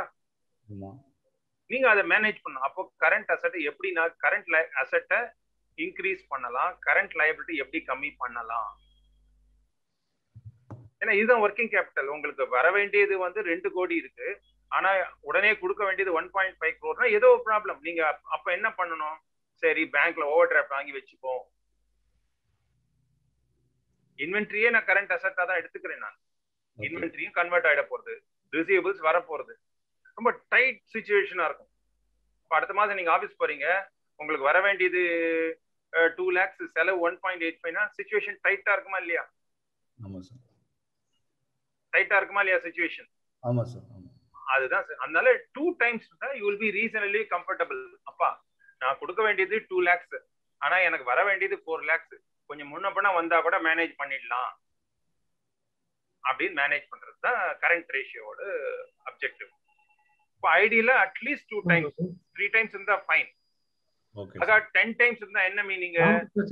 கரண்ட் அசெட்டை ஒழுங்கா யூஸ் பண்ணலன்னு அர்த்தம். சரி சார். அதனால ஐடியல் வந்து 2 times is ideal thing. Okay, thank you sir. Saravanan கோயம்புத்தூர்ல இருந்து பேசுறாங்க சார். சொல்லுங்க சார். நீங்க இந்த கரண்ட் அசெட் வந்து இப்போ நீங்க 12 lakhs சம்திங் போட்டிருந்தீங்க சார். ஆமா. இதனால கேஷ், இன்வென்ட்ரி, ட்ரேட் ரிசீவபிள்ஸ் எல்லாம் நம்ம ஆட் பண்ணும்போது ஆல்மோஸ்ட் இது 14 lakhs பக்கத்துல வருது. எப்படி 12 lakhs அரேஞ்ச் பண்ணீங்க சார்? இல்ல 14 lakhs தான் கரெக்ட். I appreciate. அந்த 2 lakhs தனியா போட்டீங்கன்னா it is 14 lakhs. Okay okay sir, okay sir. Very good. 15 lakhs வருது. கரண்ட் லைபிலிட்டி வந்து 1.82 plus 1.35 plus 1.05. Saravanan S sir, கேக்குது sir. you are a good student. கரெக்ட்டா கண்டுபிடிச்சிட்டீங்க. ஓகே. Thank you so sir. 3 times 3.61 times. ஓகேவா உங்க doubt? Correct. So current ratio கரெக்ட்டா. அடுத்து குயிக் ரேஷியோன்னு ஒன்னு இருக்கு. இப்போ இது என்ன கரண்ட் ரேஷியோல இப்ப ஜவஹர் கேட்கலாம் சார் இதெல்லாம் வருங்கிறீங்க, ஆனா இன்வென்ட்ரியை நான் வித்தாதானே சார் வரும், விற்க முடியலன்னா என்ன பண்றது அப்படின்னு கேட்கலாம். அப்போ கரண்ட் அசெட்லயே குயிக்கா வர வேண்டியது என்னது அப்படின்னு பாத்தீங்கன்னா உங்களுக்கு ரிசீவபிள்ஸ் குயிக்கா வந்துடும், அதர் கரண்ட் அசெட்ஸ் வர வேண்டும். இந்த இன்வென்ட்ரிங்கிறது மாத்திரம் உங்களுக்கு டைம் ஆகலாம்.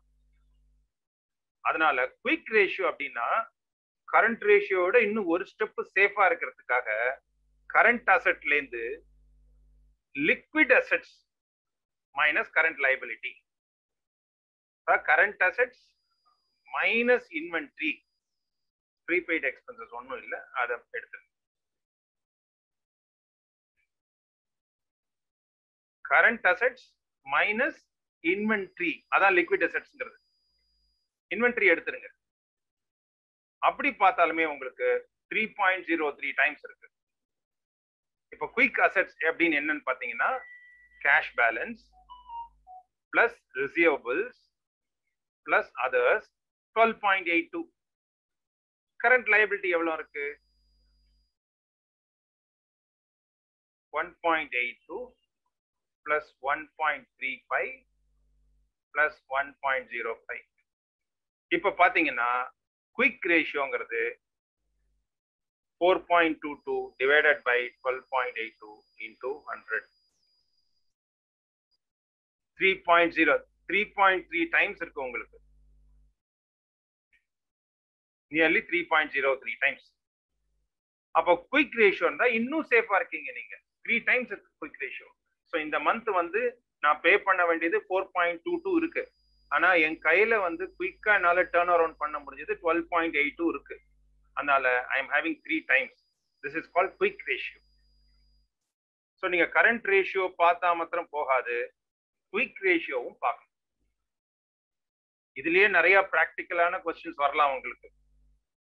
சம்டைம்ஸ் வந்து ரிசீவபிள் கூட, சார் ரிசீவபிள்ஸ் எனக்கு அடுத்த மாசம் வரவே வராது சார் அப்படின்னா நீங்க அதையும் டெலீட் பண்ணணும். அதை கூட எடுத்துக்க முடியாது நீங்க கரண்ட் அசெட்டா. ஏன்னா உங்களுக்கு ரிசீவபிள்ஸ் 6 மாசம் கழிச்சு வரும்னா என்ன பண்ண முடியும்? இந்த மாசம் பேமெண்ட்டுக்கு அதை யூஸ் பண்ண முடியாது இல்லையா? ஜென்ரலா அதனால 2 டைம்ஸ்னு வச்சிருக்கோம் அட்லீஸ்ட். இதுவும் கரண்ட் அசெட்டும் 2 lakhs இருந்து கரண்ட் லைபிலிட்டியும் 2 lakhsனா கரண்ட் லைபிலிட்டி வந்து உங்களை கழுத்த பிடிக்கும். கரண்ட் அசெட் ஒருத்தன் இன்னும் உங்களுக்கு வர வேண்டிய ரிசீவபிள்ஸ் வரவே இல்லைன்னா ப்ரெஷர். அதனால்தான் current asset at least double the time வச்சுக்கோங்க அப்படின்னு சொல்றேன். இப்போ இதுல வந்து 3.61 இருக்கு, குயிக் ரேஷியோ 3.03 இருக்கு. ஓகே, குயிக் ரேஷியோ புரிஞ்சதா? குயிக் ரேஷியோட மீனிங்கும் அப்ஜெக்டிவும் புரிஞ்சதா சார்? அப்போ என்னோட டிசிஷன்ஸ் வந்து குயிக் ரேஷியோ பொறுத்து தான் இருக்கு இல்லையா? அப்போ கரண்ட் ரேஷியோட குயிக் ரேஷியோ வந்து very accurate decision making tool இல்லையா? எக்ஸாக்ட்லி. ஓகே, ஒரு சைடு ஒரு ஸ்டெப் சேஃபர். குயிக் ரேஷியோங்கிறது ஒரு ஸ்டெப் சேஃபர் உங்களுக்கு இன்னும். ஓகே. ஓகே, ஆனா நீங்க பிராக்டிக்கலா வரும்போது குயிக் ரேஷியோலயே கூட என்ன பண்ணலாம், ரிசீவபிள்ஸ் அந்த 11.87 இருக்கு ரிசீவபிள்ஸ். அதுல வந்து ஒரு 6 லட்சம் வருமானே தெரியல, ரைட் ஆஃப் பண்ண வேண்டியிருக்கும்னா நீங்க அதை கூட எடுத்துடணும் நீங்க.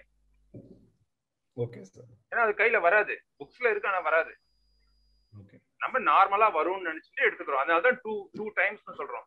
பட் 3 டைம்ஸ் வந்தா ரொம்ப ஐடியல், கம்ஃபர்டபுள். ஆனா ஈக்குவல் அப்படின்னா ரிஸ்க். உங்களுக்கு ஈக்குவலா இருக்கவே கூடாது, ரொம்ப ரிஸ்க். அக்கா 10 டைம்ஸ் இருந்தா என்ன அர்த்தம்? நீங்க ரிசீவபிள்லாம் கலெக்டே பண்ணல, இன்வென்ட்ரிலாம் கலெக்டே பண்ணல, ஃபர்ஸ்டா மேனேஜ் பண்ணிட்டு இருக்கீங்க அப்படின்னு அர்த்தம். அதனால 2 or 3 இஸ் பெட்டர். அடுத்தது பார்க்கலாம், இன்வென்ட்ரி டு ஒர்க்கிங் கேபிட்டல். அதாவது உங்க ஒர்க்கிங் கேபிட்டல் அப்படிங்கிறது என்னன்னு பாத்தீங்கன்னா assets minus current asset minus current liability தான் ஒர்க்கிங் கேபிட்டல். இப்போ கரண்ட் அசெட்ங்கிறது நம்ம பார்த்தோம் இங்க plus 2,43,000 plus 11,35,000 plus 82. Current liability. Inventory to working capital அப்படின்னு பாத்தீங்கன்னா ஒர்க்கிங் கேபிட்டல் உங்களுக்கு எவ்வளவு அப்படின்னு பாத்தீங்கன்னா 15 lakhs minus 4,22. 11 lakhs வந்து ஒர்க்கிங் கேபிட்டல். ஆனா இன்வென்ட்ரி வந்து 2.43. So inventory to working capital எப்படி பார்க்கணும்னாக்க கரண்ட் அசெட்ஸ் மைனஸ் கரண்ட் லைபிலிட்டிங்கிறது working capital. Inventory to working capital வந்து inventory divided by working capital. Inventory divided by working capital. இது ரொம்ப உங்களுக்கு வந்து பிராக்டிக்கலா ரொம்ப யூஸ் இருக்காது. அதனால இதை பத்தி நீங்க ரொம்ப யோசிக்க வேண்டாம். ஏன்னா ஒவ்வொரு கம்பெனிக்கும் வேற வேற மாடல்ல போகும். அதனால இதை நான் வந்து உங்களுக்கு எக்ஸ்பிளைன் பண்ணல. இதை வந்து தியரிட்டிக்கல் தான் அது.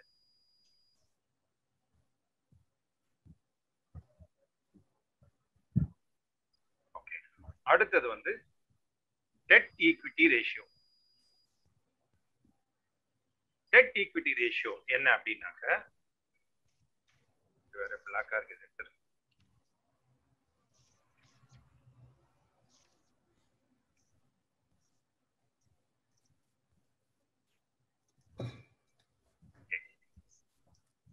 டெட் ஈக்விட்டி ரேஷியோ அப்படின்னாக்க இப்போ பேலன்ஸ் ஷீட் போய் பாருங்க.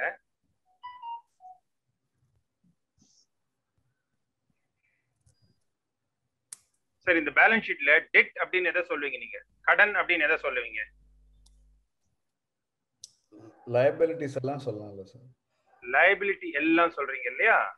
அதுல என்ன பண்ணணும், டெட் அப்படிங்கிறது நம்ம வாங்கின லோன் தான் மெயினா. அததான் நம்ம டெட்டா சொல்லுவோம். மீதி லயபிலிட்டிலாம் வந்து லோன் சொல்ல முடியாது. அதாவது ட்ரேட் பேயபிள், ஷார்ட் டேர்ம் ப்ரொவிஷன்ஸ்லாம் இந்த ஆபரேஷனலி பேமெண்ட்டை கொஞ்சம் தள்ளி பண்றீங்க, அவ்வளவுதான். அதை நம்ம கடன் சொல்ல முடியாது. கரெக்டா? டெட் அப்படின்னா கடனா நீங்க வாங்கி இருக்கிறது 16 லட்சம், இதான் டெட். ஓகேவா? நவ் ஈக்விட்டி அப்படின்னா ஓனருக்கு சொந்தமானது எவ்வளவு? இந்த 10 lakhs plus reserves and surplus. இதுதான் ஈக்விட்டி. இந்த ரேஷியோ ரொம்ப இம்பார்ட்டன்ட். டெட் ஈக்விட்டி எப்படி இருக்கு அப்படின்னு. ஏன்னா நம்ம வந்து இன்வெஸ்ட்மெண்ட் 1 crore பண்றோம், நம்ம லோன் வந்து 5 crore வாங்குறோம்னா அது லிவரேஜ் ரொம்ப ராங்கா இருக்கு. நம்ம 1 கோடி போட்டுட்டு 5 கோடி லோன் வாங்குறோம், நாளைக்கு 5 கோடி ரிட்டர்ன் பண்றதுக்கான உங்களோட ஈக்விட்டி இல்லையே. இப்ப இதுல பாருங்க 13 இருக்கு, ஆனா டெட் 16 இருக்கு. ஓகே, ரீசனபிளா இருக்கு. சப்போஸ் டெட் வந்து இங்க 40 இருந்தா நாளைக்கு அவங்க திருப்பி கொடுன்னா என்ன பண்ணுவீங்க? அதான் சால்வெண்டா இல்லையான்னு கம்பெனி பாக்குறது. பினான்சியல் பிரேக் டவுன் ஆகும். ஸோ மேக்சிமம் உங்களோட டெட்டுக்கு ஈக்விட்டிக்கு ஒரு 2 times or 2.5 times வரைக்கும் மேனேஜ் பண்ணலாம். அதான் டெட் ஈக்விட்டி ரேஷியோ. எந்த அளவுக்கு உங்களுடைய கடனும் உங்களுடைய கேபிட்டலும் எப்படி பேலன்ஸ் ஆயிருக்குன்னு பாக்குறது தான் டெட் ஈக்விட்டி ரேஷியோ. இந்த இதுல வந்து டெட் ஈக்விட்டி ரேஷியோ எவ்வளவு வருதுன்னு பாத்தீங்கன்னா 1.18. It is very good. You are comfortable. எவ்வளவு கடன் வாங்குறீங்களோ அதுக்கு ஈக்குவலா. ஒரு சின்ன கிளாரிபிகேஷன் சார். கேளுங்க. இப்போ நீங்க லோன்னு சொன்னது பேங்க் லோன் மட்டுமா இல்ல எனி அதர் லைக் ஓடி ஃபெசிலிட்டி, சிசி ஃபெசிலிட்டியும் அதுல வருமா சார்? இல்ல, ஓடி எல்லாம் வந்து உங்களுக்கு கரண்ட் லைபிலிட்டில வந்துடுறது. மாசம் மாசம், அதாவது ஒர்க்கிங் கேபிட்டல் வந்து உங்களுக்கு வந்துடும். இப்போ உங்களுக்கு ரிசீவபிள் வருது, அதை கொண்டு பேங்க்ல போட போறீங்க, அது நெகட்டிவ் பேங்க் பேலன்ஸ் தான் அது. ஓகே, ஆபரேஷன்லி போயிட்டு இருக்காது. பட் நீங்க ஒரு லாங் டேர்ம் லோன் வாங்குறீங்க, ஒரு 3 வருஷம் கழிச்சு திருப்பி கொடுக்கணும், இல்ல 2 வருஷம் கழிச்சு கொடுக்கணும், இல்ல மாசம் மாசம் இஎம்ஐ அந்த மாதிரி எல்லாம் டெட். ஓகே, ஓகேங்க இது சார். பேங்க் ஓடி வந்து ஒர்க்கிங் கேபிட்டல் உள்ள வந்துரும் உங்களுக்கு. அது இருந்தாதான் ஓடியே உங்களுக்கு ஆபரேஷன்லாம் இருக்கும். Okay okay. இப்போ ஓடி வந்து உங்களுக்கு 5 கோடினா அவன் ரிசீவபிள்ஸ் 5 கோடி இருக்கான்னு பாப்பானா இல்லையா? Yes sir yes. ஓடி லிமிட் கொடுக்கறதே எதை பேஸ் பண்ணி கொடுப்பானா உங்களோட இன்வென்டரி ரிசீவ் அதை பார்த்து தான் கொடுப்பான். அதனால அது ஒர்க்கிங் கேபிட்டல் உள்ள மேனேஜ் ஆயிடும் அது. ஓகே. ஆனா லாங் டேர்ம் லோன் வாங்குறது தான் உண்மையிலே டெட். அது பொறுத்த வரைக்கும் உங்களுக்கு இந்த சம்ல 1.18 இருக்கு. 1.18 கம்ஃபர்டபிளா அன்கம்ஃபர்டபிளா சொல்லுங்க? Comfortable sir. கம்ஃபர்டபிள். ஏன்னா பெருசா டிஃபரன்ஸ் கிடையாது. சப்போஸ் இது 4 டைம்ஸ்னு வச்சுக்கோங்களேன் ரிஸ்க் உங்களுக்கு. அதுல 2 டைப்பான ரிஸ்க் வரும். என்னன்னாக்க ஈக்விட்டிங் போது அதுக்கு இன்ட்ரெஸ்ட் கொடுக்க போறது இல்லை.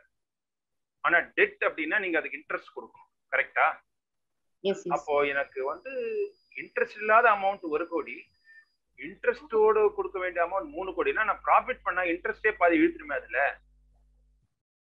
அது ஒரு ரிஸ்க்.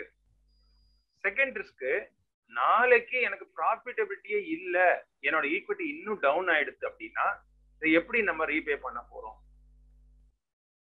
கால் கேபிட்டல் லிவரேஜ் ரேஷியோன்னு பேரு. கரெக்டா லிவரேஜ் வச்சுக்கணும்.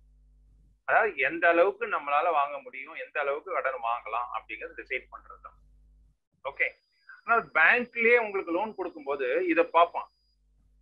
இதை பார்த்து சார் ஆல்ரெடி 1 crore போட்டிருக்கீங்க, மேக்ஸிமம் நான் ஒரு 2.5 கோடி வரைக்கும் தான் எங்களால் லோன் கொடுக்க முடியும், அதுக்கு மேல கொடுக்க முடியாது, இன்னும் எக்ஸ்ட்ரா கொடுக்கணும்னா நீங்க இன்னும் கொஞ்சம் கேபிட்டல் கொண்டு வாங்க அப்படிமா. தான் டெட் ஈக்விட்டி ரேஷியோ. ஓகே. ஒருத்தர் क्वेश्चन கேட்டிருக்காரு, என்னன்னு பாக்குறேன்.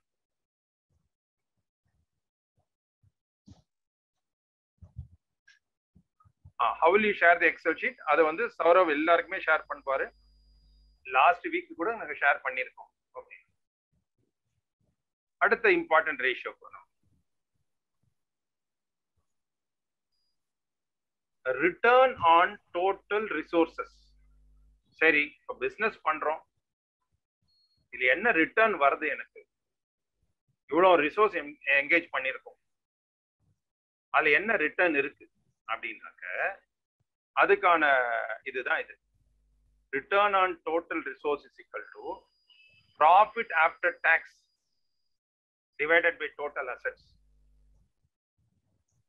இந்த ரேஷியோ பாருங்க. ரிட்டர்ன் ஆன் டோட்டல் ரிசோர்சஸ் அப்படிங்கும்போது ஒரு பிசினஸ் அனலைஸ் பண்ணி பாருங்க. எவ்வளவுப்பா ப்ராஃபிட் வருது, டாக்ஸ் எல்லாம் போக எவ்வளவு நிக்குது? 2.37 lakhs நிக்குது. மொத்தம் எவ்வளவு ரிசோர்ஸ் நம்ம யூஸ் பண்ணிருக்கோம்? மொத்த அசெட் 34 லட்சம் இருக்கு. அப்போ 34 lakhs அசெட்ஸை வச்சுட்டு 2.37 தான் பண்றோமா? அத கம்பேரிசன் தான் ரிட்டர்ன் ஆன் டோட்டல் அசெட்ஸ். நீங்க ஈக்விட்டி 10 lakhs தான் போட்டிருக்கீங்க, தட் இஸ் டிஃபரெண்ட். பட் நீங்க எம்ப்ளாய் பண்ணிருக்க எவ்வளவு? 34 lakhs அசெட்ஸ் யூஸ் ஆயிருக்கு. ஆனா உங்களோட ரிட்டர்ன் வந்து 2.37. இதுதான் ரிட்டர்ன் ஆன் டோட்டல் அசெட்ஸ். கம்ஃபர்டபிளா இருக்கா இல்லையா அப்படின்னு பார்க்கணும். அதுக்கான ஃபார்முலா இங்க கொடுத்துருக்கேன்.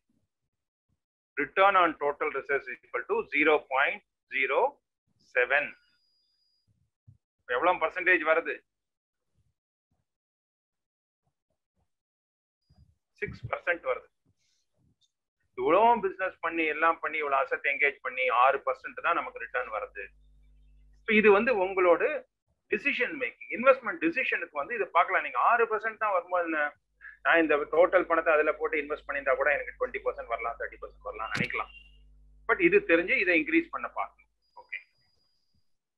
Rajkumar please ask. சார் ஒரு சின்ன கிளாரிஃபிகேஷன் எனக்கு இத மட்டும் கொஞ்சம் ரிப்பீட் பண்ண முடியுமா sir? Return on total resources. Return on total resources அப்படிங்கிறது உங்களுக்கு டோட்டல் அசெட்ஸ் எவ்வளவு இருக்கு கம்பெனில நீங்க பாருங்க எவ்வளவு இருக்கு. இந்த அசெட்ஸ்ன்றது அசெட்ஸ்ன்றது சொல்றீங்க சார்? இல்ல இல்ல, எல்லாம் இந்த லேண்ட் பில்டிங் மிஷனரி அதெல்லாம் சேர்ந்து வருமா சார்? எல்லாம் சேர்த்து தான் மொத்தம் 34 லட்சம் சொன்னேன். 34 lakhs. So machinery, land and building எல்லாமே சேர்த்து இல்லீங்களா சார்? எல்லாம் சேர்த்து. ஆமா, land and building, machinery, cash balance, inventory, receivables எல்லாம் சேர்த்து உங்க பேலன்ஸ் ஷீட்ல மொத்தம் அசெட் 34 lakhs இருக்கு. சோ 34 lakhs அசெட்ஸ் உள்ள ஒரு கம்பெனில ரிட்டர்ன் 2.37 வருது அப்படின்னு கம்பேர் பண்றது தான் இது. ஓகே. Okay thank you. அடுத்தது எல்லாரும் பார்க்க வேண்டியது return on capital employed. Capital ஒன்று இதுல எம்ப்ளாய் பண்ணிருக்கோம், அசெட்ஸ்ங்கிறது வேற. கேபிட்டல் எம்ப்ளாய்டுனா என்ன அப்படின்னாக்க, இப்போ இதுல வந்து நீங்க எவ்வளவு கேபிட்டல் எம்ப்ளாய் பண்ணிருக்கீங்க நீங்க பார்க்கலாம். இதுல இந்த பேலன்ஸ் ஷீட்ல கேபிட்டல் எம்ப்ளாய்டுன்னு என்ன சொல்லுவீங்க நீங்க சொல்லுங்க பார்க்கலாம். Share capital, reserves and surplus. அப்புறம் கேபிட்டல் எம்ப்ளாய்டு அப்படிங்கும்போது இது வந்து ஓனர்ஸ் கேபிட்டல் பார்க்காதீங்க, இன்வெஸ்ட்மெண்ட் பாருங்க. Okay sir. அப்ப எவ்வளவு பண்றீங்க? ஓனர்ஸோட பணமும் இந்த லோன் ஒரு 16 lakhs வாங்கிருக்கீங்க இல்லையா, இதுவும் இன்வெஸ்ட் தானே ஆயிருக்கு. இது ரெண்டும் சேர்ந்ததுதான் capital employed. Current liability current asset விட்டுடுங்க. மொத்தமா நீங்க இன்வெஸ்ட் பண்ணிருக்கிறது 10 lakhs பிளஸ் நீங்க வர ப்ராப்பர்ட்டி இன்வெஸ்ட் பண்ணிருக்கீங்க, அதை தவிர லோன் ஒரு 16 லட்சம் வாங்கிருக்கீங்க. This is called capital employed. Okay, so capital employed ஜெனரலா ஒரு அவுட் சைடரா பாருங்க, இந்த பிசினஸ்ல எவ்வளவு கேபிட்டல் எம்ப்ளாய் பண்ணிருக்கீங்க. 10 plus 3.86 plus 16 30 lakhs capital employed. ஜகவர் புரியுதா சார்? இதுக்கு முன்னாடி அந்த ரேஷியோ சொன்னீங்களா sir? Return of total assets வந்து 6.87 சொன்னீங்க இல்லையா? சோ வந்து என்ன ஐடியலா என்ன சார் இருக்கணும் அது? ஐடியல் வந்து ரிட்டர்ன் ஆன் அசெட்ஸ்ங்கிறது இது வந்து ஒரு உங்களுக்கு ஒரு அனாலிசிஸ்க்காக. இது இவ்வளவு அசெட்ஸ் இருக்கு, அதை நம்ம ஒழுங்கா யூஸ் பண்ணலையோ. ஃபார் எக்ஸாம்பிள் அது அதிகமா இருந்தா என்ன ஆகும்? ஓகே, அசெட்ஸ் எஃபெக்டிவா யூஸ் பண்ணிருக்கீங்க, அசெட்டை யூஸ் பண்ணி ப்ராஃபிட் பண்ணிருக்கீங்களா. சப்போஸ் ஒரு லேண்ட்ல போய் வந்து ஒரு 10 கோடி அதுல இருக்குன்னு வச்சுக்கோங்களேன், இந்த லேண்ட்னால உங்களுக்கு ப்ராஃபிட் வரவே வராது உண்மை. என்ன ஆகும்? இவ்வளவு அசெட்ஸ் போய் இதுல இன்வெஸ்ட் பண்ணிட்டு அப்ப லேண்ட் அவசியமே இல்லாத இன்வெஸ்ட்மெண்ட் ஆகுது இல்லையா? அல்டிமேட்டா பிசினஸ்க்கு என்ன உங்களுக்கு எவ்வளவு ப்ராஃபிட் வருது இல்லையான்னு பார்க்கணும். அப்ப மேபி அசெட்ஸ்ல அன்வான்டா, அதாவது இன்கமே கான்ட்ரிபியூட் பண்ணாத சில அசெட்ஸ் இருக்கலாம், அதெல்லாம் ஐடென்டிஃபை பண்றதுக்காக தான். அப்ப இந்த எக்ஸாம்பிள் இப்ப 6.87னா நான் இப்போ ஒரு அந்த 34 lakhs 51,000 ஒரு ஃபிக்ஸட் டெபாசிட்ல போட்டா கூட வந்து like I will get 7%, right? So அப்படி கம்பேர் பண்ண முடியறது இல்லையா ஓரளவுக்கு? அதாவது இந்த அசெட்டோட எஃபிஷியன்சி கம்மியா இருக்கு. ஓகே, சம்வேர் இந்த அசெட் இவ்வளவு பிளாக் ஆன அசெட்டுக்கு உங்களுக்கு இவ்வளவுதான் வருது அப்படிங்கறத பாக்கணும். சரியா? Okay sir. அடுத்தது கேபிட்டல் எம்ப்ளாய்டு அப்படின்னு கேட்டேன். கேபிட்டல் எம்ப்ளாய்டு அப்படின்னா ஈக்விட்டி கேபிட்டல் மாத்திரம் கிடையாது, நீங்க வாங்கின டெட்டும் லாங் டேர்ம் லோனும் இதுல வந்து நீங்க இன்வெஸ்ட் பண்ணிருக்கீங்க. டோட்டல் பணம் நீங்க இன்வெஸ்ட் பண்ணது வந்து as of now 10 plus 3 plus 16 கிட்டத்தட்ட 30 லட்சம் இன்வெஸ்ட் பண்ணிருக்கீங்க. அதுக்குதான் ரிட்டர்ன் ஆன் கேபிட்டல் எம்ப்ளாய்டு பார்க்கணும். எவ்வளவு வருது? இதுக்கு என்ன formula? Return on capital employed is equal to profit before tax and interest. இது வந்து ப்ராஃபிட் ஆஃப்டர் டாக்ஸ் பார்க்க கூடாது, ஏன்னா இந்த இன்வெஸ்ட்மெண்ட்டை பேஸ் பண்ணி ஆபரேஷனல் எவ்வளவு ப்ராஃபிட் பண்ணிருக்கீங்கன்னு பார்க்கணும். இன்ட்ரெஸ்ட் வந்து கேபிட்டல் வரத்துக்கான காஸ்ட் தான் இன்ட்ரெஸ்ட், ஆனா இந்த கேபிட்டல் யூஸ் பண்ணி எவ்வளவு ரிட்டர்ன் வந்திருக்கு, எவ்வளவு வந்திருக்கு, இதுதான் வந்து இந்த அமௌண்ட் தான் எடுத்துக்கணும். நீங்க 5.88 lakhs வந்திருக்கு உங்களுக்கு. நீங்க இன்வெஸ்ட் பண்ண அந்த ஒரு 30 லட்சத்துக்கு உங்களுக்கு ரிட்டர்ன் வந்து 5.88 தான். டாக்ஸ் எல்லாம் அதுல கன்சிடர் பண்ணல, டாக்ஸ் எல்லாம் அந்த ரிட்டர்னுக்கு நீங்க கட்டுறது. பட் இந்த லாங் டேர்ம் அசெட்டை யூஸ் பண்ணி உங்களுக்கு வந்த பணம் 5.88 தான். ஓகேவா? ஸோ ரிட்டர்ன் ஆன் கேபிட்டல் எம்ப்ளாய்டுக்கு இந்த ஃபார்முலா இருக்கும், 0.19. அடுத்தது நீங்க சொன்னது ஜவஹர், ஷேர் ஹோல்டர்ஸோட பணத்துல எவ்வளவு வந்திருக்கு? Profit after tax divided by இது வந்து என்ன, ஷேர் ஹோல்டருக்கு எந்த பணம் போகும்? இதுல ஷேர் ஹோல்டருக்கு எந்த பணம் போகும் சொல்லுங்க. இந்த ப்ராஃபிட் அண்ட் லாஸ் அக்கௌண்ட்ல ஷேர் ஹோல்டருக்கு எது எலிஜிபிலிட்டி? 2.37 டாக்ஸ் பே பண்ண உடனே தான் உங்களுக்கு வருது. ஆனா நீங்க இன்வெஸ்ட் பண்றது 10 lakh 10.3 ஆர் இந்த 3 கூட ப்ராஃபிட்டோட வந்திருக்கு. நீங்க இன்வெஸ்ட் பண்ணது 10 lakhs, அதுக்கு 2.37 வந்திருக்கு. இதான் உங்களுக்கு return on equity. Actually okay, return on your equity 2.37. ஏன் ஆஃப்டர் டாக்ஸ்னா டாக்ஸை பே பண்ண உடனே தான் உங்களுக்கு எலிஜிபிலிட்டி வரும், அதுக்கப்புறம் தான் போய் அது ரிசர்வ்ல உட்காரும். So 10 lakhs has given 2.37. Nearly எவ்வளவு பர்சன்டேஜ் வருது? கிட்டத்தட்ட ஒரு 20% வருது உங்களுக்கு. ஓகே, சாரி 17% வருது கிட்டத்தட்ட. ஈக்விட்டி எவ்வளவு இருக்கு உங்களுக்கு? டோட்டலா நீங்க இன்வெஸ்ட் பண்ணது 13 lakhs, 13.8 lakhs. உங்களுக்கு வரது வந்து 2.37. ஸோ இந்த 13 lakhs 2.37 வந்ததுன்னா ரிட்டர்ன் ஆன் ஈக்விட்டி வந்து 17% வருது. இது ரீசனபிளா இருக்கும். 17% ரிட்டர்ன் ஆன் ஈக்விட்டி, ஓகேப்பா, I am happy. 17% is a good return for me. And நான் இது வரைக்கும் போட்டதுக்கு 17% வந்திருக்கு இந்த வருஷம். ஓகே சார் 5 and 6 மிஸ் பண்ணிட்டோம் சார். 5 வந்து ப்ரொப்ரைட்டரி ரேஷியோ பாரு, அது வந்து ரொம்ப ரெலவெண்ட் கிடையாது, இந்த ஃப்ளோருக்கு வந்து ரெலவெண்டா இல்ல. இன்னைக்கு வந்து ஒரு ஓவராலா எல்லாம் அட்ரஸ் பண்ற மாதிரி நான் ஃபர்ஸ்ட் லெவல் சொல்லிடுறேன். அடுத்த செஷன்ல கொஞ்சம் டீப்பர் ரேஷியோஸ்க்கு போலாம். ஓகே, பேசிக்கலி ஒர்க்கிங் கேபிட்டல் ரெலவெண்டா இருக்கும், டெட் ஈக்விட்டி ரெலவெண்டா இருக்கும், ப்ராஃபிட்டபிலிட்டியை பத்தி பார்த்தோம், அப்புறம் ரிட்டர்ன்ஸை பத்தி பார்த்தோம். ஓகே, இன்னும் நிறைய ரேஷியோ இருக்கு, ஒவ்வொரு ஐட்டத்துக்கு கூட ஒரு ரேஷியோ போட்டுக்கலாம் நம்ம. இதுக்கப்புறம் வரேன் நான், அது அவ்வளோ ரெலவெண்ட் கிடையாது. இது பார்த்தோமா. அடுத்தது வந்து கேபிட்டல் டர்ன், அதாவது டர்ன் ஓவரை வச்சு கம்பேர் பண்ணி பார்க்கறது. கேபிட்டல் டர்ன் ஓவர் ரேஷியோ, உங்க கேபிட்டல் எவ்வளோ, டர்ன் ஓவர் எவ்வளோ, அதை ஒரு கம்பேரிசன் பண்ணி பார்க்கணும். இந்த அளவுக்கு நம்ம பார்த்துப்போம் இன்னைக்கு. அடுத்த கிளாஸ்ல வந்து இன்னும் கொஞ்சம் inventory turn over, receivables turn over, அதெல்லாம் நெக்ஸ்ட் கிளாஸ்ல பார்க்கலாம். இதுல ஏதாவது இது வரைக்கும் ஏதாவது டவுட் இருந்தா சொல்லுங்க. ஸோ ரேஷியோ அனாலிசிஸ் என்ன பண்றது, ஒவ்வொரு நம்பருக்கும் ஒரு கனெக்ஷன் இருக்கு. குயிக்கா நான் ஒரே நிமிஷத்தை ரீகேப் பண்ணிடுறேன். Profit and loss account balance ஷீட்டை அப்படியே பார்க்கும்போது ஒரு மீனிங்ஃபுல்லா ஒன்றும் தெரியாது. அதை ஒரு நம்பரோட இன்னொரு நம்பர் கம்பேர் பண்ணி பார்க்கும்போது தான் அந்த பெர்ஃபார்மன்ஸ் உங்களுக்கு கிளியரா புரியும். அதை 4 ஆஸ்பெக்ட்ல நீங்க பார்க்கலாம். லிக்விடிட்டி, கம்பெனியோட லிக்விடிட்டி பொசிஷன் நல்லா இருக்கா இல்லையாங்கிறது ஃபர்ஸ்ட். லிக்விடிட்டினா நாளைக்கு ஆபீஸ் போனா கடைக்காரங்க வாசல் நிக்க போறா, என் கையில கொடுக்கறதுக்கு பைசா இருக்கா, அதான் லிக்விடிட்டி ரேஷியோ. ஏன்னா அப்பா லிக்விட் போறது பிரச்சனை கிடையாதுப்பா, செலவுக்கு ஏற்ற பணம் கையில இருக்கு, அவ்வளவுதான். சால்வென்சி ரேஷியோ, கம்பெனி பினான்சியலா பிரேக் டவுன் ஆமா ஆகாதா. சால்வென்சி ரேஷியோ, மொத்த பேங்க் லோன் 10 கோடி இருக்கு, என்னோட கேபிட்டல் 1 கோடி தான் இருக்கு, ப்ராஃபிட் வரலப்பா, அவன் 10 கோடி திருப்பி கேட்டா போயிடும், அது solvency ratio. Financial break down ஆகாது, இட் இஸ் சால்வெண்ட். இன்சால்வென்ட் கேள்விப்பட்டிருக்கீங்க தெரியுமா? இன்சால்வென்சி அதுக்கு ஆப்போசிட் தான் சால்வென்சி.